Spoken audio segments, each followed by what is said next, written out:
बीते रविवार दोपहर 2:30 बजे इंफाल के एयर ट्रैफिक अधिकारी को सीआईएसएफ से मैसेज आया कि इंफाल हवाई अड्डे के पास यूएफओ देखा गया है। जब इंफाल हवाई अड्डे पर अज्ञात मानव रहित हवाई वाहन दिखाई दिया तो हवाई अड्डे पर उड़ानों का संचालन तुरंत बंद कर दिया गया। क्या सच में वो यूएफओ था या फिर चीन की कोई साजिश? चलिए जानते हैं। कुछ लोगों का कहना है कि वो एक ड्रोन था और कुछ का कहना है कि वो एक स्पाइंग बलून था जो भारत की जासूसी के लिए भेजा गया था और कुछ लोग इसे यूएफओ मान रहे हैं। लेकिन इसकी जांच करने के लिए जब इंडियन एयरफोर्स के 2 राफेल विमान का पीछा करने लगे तो वो यूएफओ अचानक से गायब हो गया। ऐसा माना जा रहा है कि चीन ने कई बार यूएफओ जैसे दिखने वाले स्पाई बलून्स कई देशों में जासूसी के लिए भेजे थे। ऐसे में हो सकता है कि इस बार भी ये काम चीन का ही हो। साथ ही ऐसा भी कहा जा रहा है कि म्यांमार के पास मौजूद कोको आइलैंड अब चीन के लिए जासूसी का अड्डा बन चुका है। ऐसे में हो सकता है कि चीन ने ही म्यांमार और भारत की जासूसी के लिए इसे भेजा हो। अब ये विमान बाहरी दुनिया से आया था या फिर चीन की जमीन से, ये तो जांच करने पर ही पता लगेगा। लेकिन आपका इसके बारे में क्या ख्याल है कमेंट सेक्शन में जरूर लिखिएगा। जिस मालदीव को कभी भारत ने ऑपरेशन कैक्टस की मदद से उग्रवादियों से छुड़वाया था,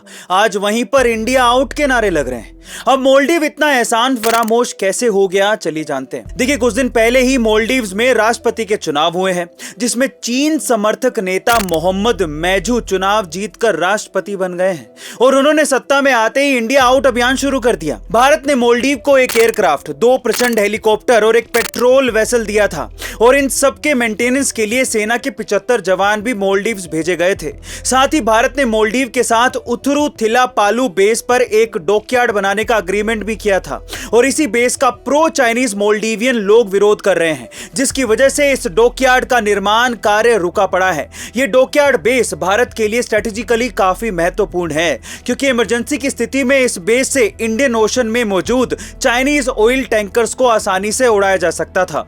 लेकिन अब मालदीवियन राष्ट्रपति के इंडिया आउट अभियान की वजह से भारत को अपने 75 जवानों को वापस बुलाना पड़ रहा है। और अब तो आप समझ ही गए होंगे कि किस वजह से मालदीव एहसान फरामोश हो गया है। एक देश एक चुनाव, 1 नेशन 1 इलेक्शन। क्या भारत की मौजूदा सरकार ये नया कानून लेके आने वाली है? क्या है ये कानून और विपक्ष की नींद इससे क्यों उड़ी हुई है? चलिए जानते हैं। देखिए, एक देश एक चुनाव का मतलब बड़ा साफ है कि पूरे देश में एक ही बार में लोकसभा और विधानसभा के चुनाव करवाए जाएंगे और एक साथ चुनाव कराए गए तो सभी राज्यों में हर पार्टी की सरकार को बर्खास्त कर दिया जाएगा। फिर एक साथ मुख्यमंत्री और प्रधानमंत्री को एक ही बार में चुना जाएगा। इससे फायदा यह होगा कि एक ही बार में अगर चुनाव होता है तो बार बार होने वाले प्रशासनिक और सुरक्षा बलों पर खर्च किए जाने वाले पैसे बच जाएंगे। बार बार आचार संहिता नहीं लगेगी। पर इससे विपक्ष की नींद क्यों उड़ी? क्योंकि अगर अभी लोकसभा के साथ विधानसभा के भी चुनाव करवाए गए तो मोदी लहर की वजह से केंद्र के साथ साथ अपने अपने राज्य के मुख्यमंत्रियों की गद्दियां भी कहीं विपक्ष से छिन नहीं जाए, इस बात का उन्हें डर है। और इससे विपक्ष का इंडिया अलायंस भी बिखर जाएगा क्योंकि उन्हें यह समझ ही नहीं आएगा कि वो मोदी के खिलाफ लड़े या फिर अपने अपने राज्य को बचाने के लिए। गाइस, पर जो भी हो रहा है हमारे भारत देश के भले के लिए हो रहा है और हमें इसका सपोर्ट करना चाहिए क्योंकि पैसे तो हमारे ही बचेंगे। एक फूडी लड़की जिसे हेल्दी और टेस्टी खाना बनाने का और खाने का बहुत ज्यादा शौक है, लेकिन अजीब बात यह है कि उनका पेट ही नहीं है। नाम है नताशा। मुंबई में पैदा हुई, दिल्ली में शादी हुई, लेकिन शादी अच्छी नहीं चल पाई जिसकी वजह से उसे बहुत ज्यादा स्ट्रेस रहने लगा। बहुत ज्यादा स्ट्रेस की वजह से उसके शोल्डर में पेन शुरू हो गया। लेकिन जब भी वो खाना खाती उनके शोल्डर में पेन बढ़ जाता।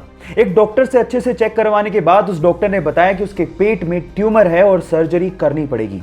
सर्जरी के दौरान जान बचाने के लिए उसके पेट को बाहर निकालना पड़ा। अब हालात ये थे कि अब वो जो कुछ भी खाती वो सीधे उनके शरीर से बाहर निकल जाता।